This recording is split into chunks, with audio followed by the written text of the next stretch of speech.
Hello guys, स्वागत है आप सबका। तो आज हम बात करेंगे अदानी एनर्जी सॉल्यूशन की।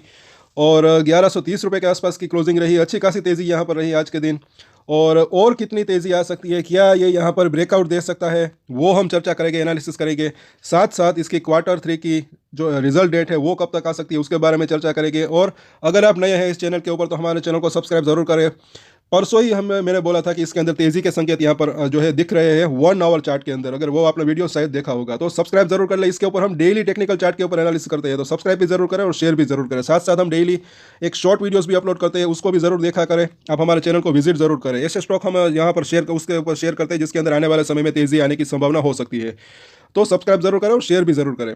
चलिए यहाँ पर अगर भी देखें तो आज 7% के आसपास की तेज़ी देखने को मिली। सबसे पहले यहाँ पर देख लेते हैं आज के कारोबार की बात। तो यहाँ पर अगर देखेंगे वॉल्यूम भी जो है अच्छा खासा रहा। अगर देखें तकरीबन 4.5 लाख के आसपास की डिलीवरी उठी। परसेंटेज के अंदर देखें तो डिलीवरी थोड़ी सी कम दिख रही है, तो हो सकता है कि आज के दिन इंट्राडे ज़्यादा हुआ हो। आगे देखें, जैसे कि यहाँ पर आप देख सकते हैं परसों की ये वीडियो है कि 1 आवर चार्ट के ऊपर जो है तेज़ी के संकेत दिख रहे थे और बोला था कि कितना ऊपर जा सकता है। साथ साथ शुक्रवार के दिन कल जो है इसके ऊपर भी यहाँ पर चर्चा कर लेते हैं। ये 1 आवर चार्ट ही लगा लेते हैं। पहली बात यहाँ पर जैसे कि हमने वीडियो बनाई थी कि यहाँ पर एक जो है तेज़ी के संकेत दिख रहे थे। क्यों दिख रहे थे? क्योंकि ये 5 और 9 आवर के जो मूविंग एवरेज है इसको इसने जो है ब्रेक करने की कोशिश की। 5 आवर के मूविंग एवरेज के आसपास ये क्लोजिंग दी थी इसने। पिछले काफ़ी दिनों से अगर आप देखेंगे यहाँ पर वो इसके नीचे ही काम कर रहा था। एक लगातार करेक्शन आ रहा था और यहाँ पर पहला वो संकेत दिख रहा था, इसलिए मैंने बोला था कि यहाँ पर एक तेज़ी के संकेत इसके अंदर ये दिख रहे हैं। साथ साथ शुक्रवार को इसने बाउंस बैक देने की कोशिश भी की, लेकिन तब जो है फॉलो बाइंग नहीं आ पाई। और तब भी हमने चर्चा की थी कि अभी जिस लेवल के ऊपर है यहाँ पर, और अगर ये 1000 रुपीज़ के आसपास भी आता है तो यहाँ पर भी अगर देखें तो एक अच्छी मतलब कि एक बाइंग की अपॉर्चुनिटी हो सकती है। एक मतलब कि अच्छा रह सकता है, ऐसा मुझे लग रहा था। और इसीलिए हम कई बार हमने चर्चा की है कि थोड़ा थोड़ा करके अगर किसी को खरीदना है तो थोड़ा थोड़ा करके खरीदना या फिर थोड़ा थोड़ा करके बेचना, वो एक अच्छी एक स्ट्रेटेजी जो है हो सकती है, यूजफुल जो है स्ट्रेटेजी हो सकती है। खैर फिलहाल यहाँ पर अगर आप देखें तो जैसे कि अच्छे वॉल्यूम के साथ जो है आखिर में जो है एक तेज़ी देखने को मिली। यहाँ पर जैसे कि 15 मिनट का चार्ट है तो यहाँ पर भी आखिर में जो है एक अच्छी खासी वॉल्यूम भी अच्छा खासा था यहाँ पर। और यहाँ पर अगर आप देखें कंपेयर करेंगे वॉल्यूम को 15 मिनट के चार्ट के ऊपर। और अब वीकली चार्ट के ऊपर हम इसको देखते हैं तो यहाँ पर जिनको नहीं पता उनको बता दूं कि यहाँ पर आप देख सकते हैं एक कप एंड हैंडल जैसा पैटर्न यहाँ पर बना। क्लियरली आप इसको देख सकते हैं। और यहाँ पर इसका ब्रेकआउट जो है वो 1250 रुपये, यहाँ पर मैं लिख देता हूँ 1250 से 1300 रुपये के आसपास का जोन को यहाँ पर इसको जो है एक ब्रेकआउट मिल सकता है।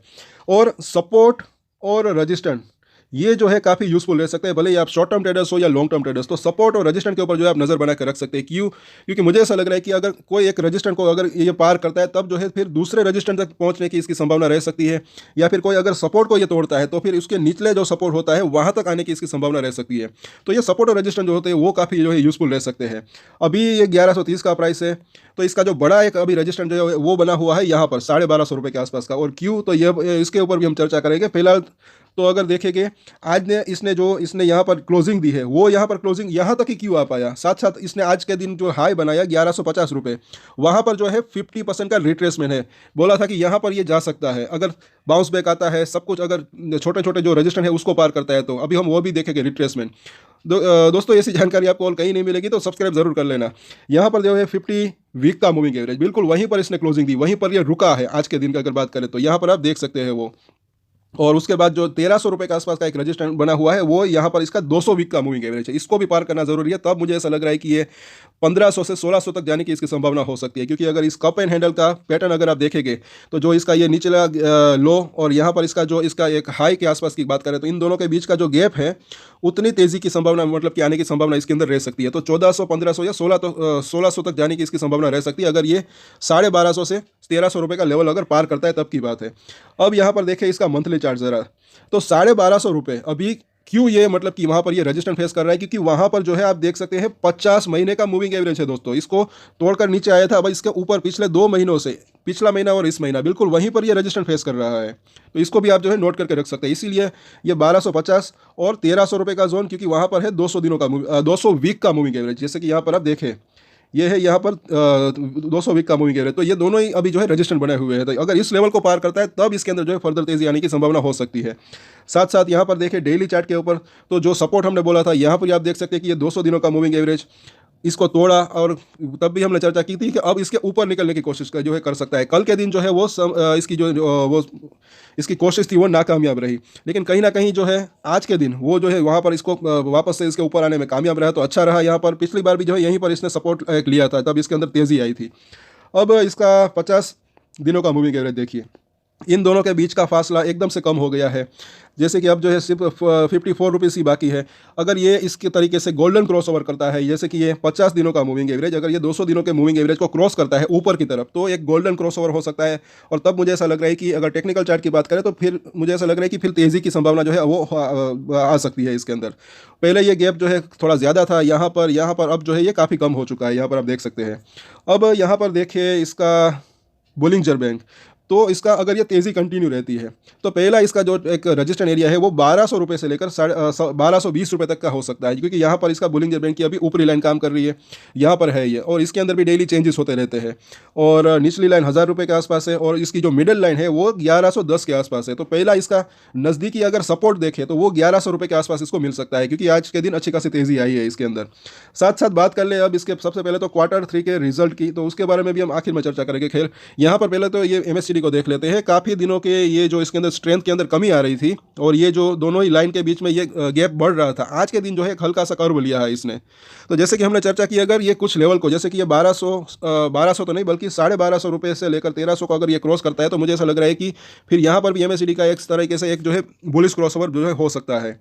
और यहाँ पर जो है अब इसका रिट्रेसमेंट ज़रा देख लीजिए, ये काफ़ी जो है एक मतलब कि इंपॉर्टेंट लेवल्स हो सकते हैं, तब भी हमने चर्चा की थी। ज़रा देखिए आज का हाई देखिए 1150, और इसका जो 50% का रिट्रेसमेंट देखिए वो है 1145, बिल्कुल वहीं पर इसने रजिस्ट्रेशन फेस किया। और ये किस चीज़ का रिट्रेसमेंट है, तो ये रिट्रेसमेंट है यहाँ से लेकर यहाँ तक, ये जो नॉन स्टॉप एक करेक्शन आया था अभी रिसेंटली, उसका रिट्रेसमेंट है। आप इसको देख सकते हैं, ये ऊपर का प्राइस और ये नीचे का प्राइस के अंदर थोड़ा सा डिफरेंस हो सकता है। इतना हाई के बाद यहाँ तक का लो बनाया था, उसके बाद देखें तो ये 23% के आसपास का रिट्रेसमेंट, 38% के आसपास का रिट्रेसमेंट, और ये 50% के आसपास का रिट्रेसमेंट, यहीं पर जो है आज इसने रजिस्टेंस फेस किया।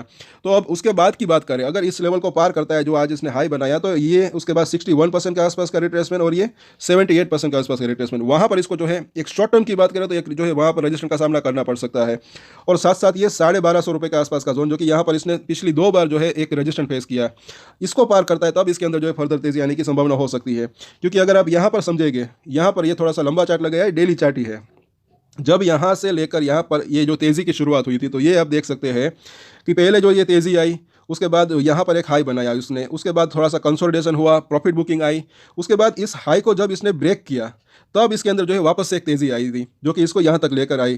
तो इसी तरीके से यहाँ पर ये जो इसके अंदर ये कंसोलिडेशन या प्रॉफिट बुकिंग थी वो छोटी सी यहाँ पर आई थी थोड़े समय तक, और यहाँ पर जो है ये लंबी थोड़ी सी कंसोलिडेशन या प्रॉफिट बुकिंग आई, थोड़ा सा टाइम और लगा। तो मुझे ऐसा लग रहा है कि अगर इस यहाँ पर जैसे कि ये इस हाई को ब्रेक करने के बाद और तेज़ी आई, तो यहाँ पर भी इसी तरीके से मुझे ऐसा लग रहा है कि अगर इस हाई को क्रॉस करता है 1250 से 1300 का जोन, और उसके ऊपर ये क्लोजिंग देता है, तब इसके अंदर जो है फर्दर तेज़ी आने की संभावना हो सकती है। और आई होप कि आपको जो है अब समझ में आ गया होगा। तो यहाँ पर जो है अब इसके सपोर्ट और रजिस्टेंस भी हम देख लेते हैं। एकदम से शॉर्ट टर्म की बात करें तो साथ साथ अब Q3 के रिजल्ट की अगर बात करें, तो मुझे ऐसा लग रहा है कि अब इसके Q3 के रिजल्ट जो है उसकी तारीख जल्दी आ सकती है। और मुझे ऐसा लग रहा है कि जैसे कि अभी ये 25 से लेकर 31 जनवरी के बीच, या तो 1 से 5 फरवरी के बीच जो है इसकी Q3 के रिजल्ट की डेट आ सकती है। जैसे कि अदानी टोटल केस के ऊपर भी हमने कल चर्चा की थी, तो यहाँ पर भी जो है इसी की जो Q3 की रिजल्ट डेट है वो मतलब कि हो सकता है कि जल्दी आ जाए, और इस तारीख को जो है Q3 के रिजल्ट आ सकते हैं। और यहाँ पर अब इसके शॉर्ट टर्म के सपोर्ट और रजिस्टेंस देख लेते हैं, और थोड़े बड़े सपोर्ट और रजिस्टेंस भी देखेंगे। पूरे हफ्ते की बात भी करें तो पहले तो 1130 का प्राइस है, तो नज़दीकी सपोर्ट की बात करें तो जो है 1100 रुपये के आसपास का जोन दिख रहा है। उसके नीचे देखें तो 1070 या फिर 1080 का जोन, क्योंकि यहाँ पर है 200 दिनों का मूविंग एवरेज। उसके नीचे देखें, क्योंकि हम पूरे हफ्ते की बात करें तो बड़े सपोर्ट भी देख लेते हैं। इसके नीचे अगर देखें तो 1020 से लेकर 980 का जो जोन है, ये पूरा का पूरा जोन, ये एक इसके लिए जो है बड़ा सपोर्ट बन सकता है। अब अगर रजिस्टेंस की बात करें तो पहला रजिस्टेंस जो है यहाँ पर दिख रहा है नज़दीकी रजिस्टेंस 1150, जो कि आज इसने वहाँ पर एक हाई बनाया, वहाँ पर 50% का रिट्रेसमेंट भी है फिबोनाची के ऊपर हमने देखा, ये जो गिरावट रही उसका। उसके बाद जैसे कि हमने चर्चा की, एक तो ये 1180, उसके बाद देखें तो 1200 से लेकर 1220 का जोन, उसके ऊपर देखें तो 1250 से 1300 का जोन। तो ये जो है अभी एक रजिस्टेंस एरिया यहाँ पर इसका दिख रहा है, इसके ऊपर आप जो है नज़र बना कर रख सकते हैं। अगर इस रजिस्टेंस को ये पार करता है 1250 से 1300, तो ये है ये 1400 से 1500 तक जाने की इसकी संभावना हो सकती है। तो इन सभी सपोर्ट और रजिस्टेंस के ऊपर आप नज़र बना कर रख सकते हैं। और अगले हफ्ते जो है वापस से इसके ऊपर हम चर्चा करेंगे, और अगर हो सकेगा तो कल या परसों भी वापस से इसके ऊपर चर्चा करेंगे, अगर इसकी Q3 की रिजल्ट की डेट आ जाती है तो, या फिर कुछ नई अपडेट आती है तो। तब तक के लिए अगर आपको ये वीडियो अच्छा लगा तो लाइक ज़रूर करें, शेयर भी ज़रूर करें, और इसके ऊपर जो है हम डेली टेक्निकल चार्ट के ऊपर एनालिसिस करते हैं, तो अगर आपकी इसके अंदर होल्डिंग है तो हमारे चैनल को सब्सक्राइब जरूर कर ले, दूसरे वीडियोज़ भी हमारे ज़रूर देखें। और आज के वीडियो में इतना ही, और एक स्टैंडर्ड डिस्क्लेमर जो कि मैं हमेशा देता हूँ, आप कोई भी ट्रेड ले उससे पहले अपनी रिसर्च करें, अपने फाइनेंशियल एडवाइजर की सलाह ले, उसके बाद ही कोई डिसीजन ले, और डिसीजन ले तो उसकी जिम्मेदारी मैच्योरिटी के साथ खुद ही ले। ये वीडियो मैंने एजुकेशन पर्पस के लिए बनाया है, मेरी तरफ से कोई भी बाय या सेल के रिकमेंडेशन नहीं है। Thank you.